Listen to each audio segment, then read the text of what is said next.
Hey, what's up guys? How you doing? It's Kerry Sullivan with RockstarTriathlete.com. And have you ever watched the NBC version of the Ironman? You know, the big one. They've got Kona. It's dramatic. There's people puking all over the place. And they've got that guy with the voice and everything. And they've got all kinds of stories. And it's really inspirational. Have you ever really wanted to do that race, but thought, I can't do it because I'm going to have to give up my job, get a divorce, sell all my belongings, whatever it may be? Well, me and Ben Greenfield from the Rockstar Triathlete Academy are here to tell you that it is not impossible to do an Ironman and still have a 9-to-5 job or whatever it is. You need to be smart and you need to train in a different way, but you can definitely do it.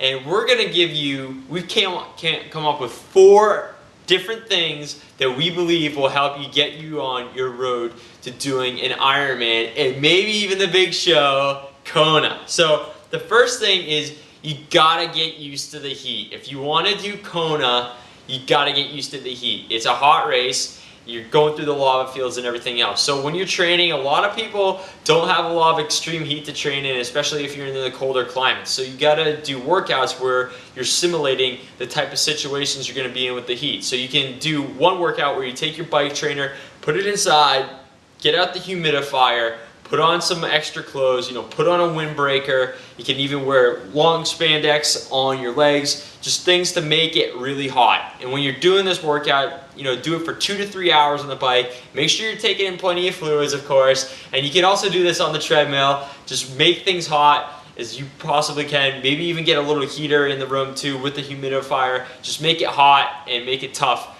to simulate those conditions. Number 2, get used to the salt water. A lot of people go and they're racing salt water and they're not used to it because they're used to training in the pool all the time or in lakes or ponds or whatever it may be. They're used to fresh water. So one thing you can do is actually take salt water and gargle with it. Getting salt water in your mouth for the first time, it can be a little bit of a shock. So just gargle with it, get used to it. Splash it in your face too. Get some in your eyes. It's going to sting a little bit, but you know what? Come race day, it's not going to feel so foreign and you're going to know how to deal with it. Number 3, you got to be mentally tough to do an Ironman. You got to be nails, right? So you're going to be out there racing for at least 8 hours during these races by yourself. So here's one way you can train for that.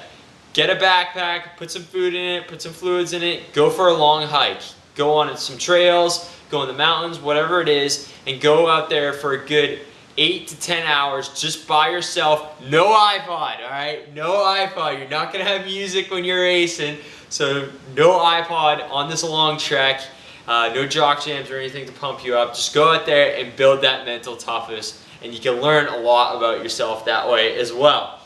Lastly, you're going to have your family and friends understand what you're going to be doing, right? You're going to have to be training at least 10 hours a week, to get it done. And that's going to mean taking away 10 hours from somewhere else in your life, some other area where you have free time, most likely, and that's probably going to be your social life. So that might take a hit, and you got to explain to people that you're going to be training more, a lot more, to get to your goal of being an Ironman. So those are the tips for you. So when you're watching the Ironman on TV with all the drama and everything else, those are some tips that you can think and use to get yourself there.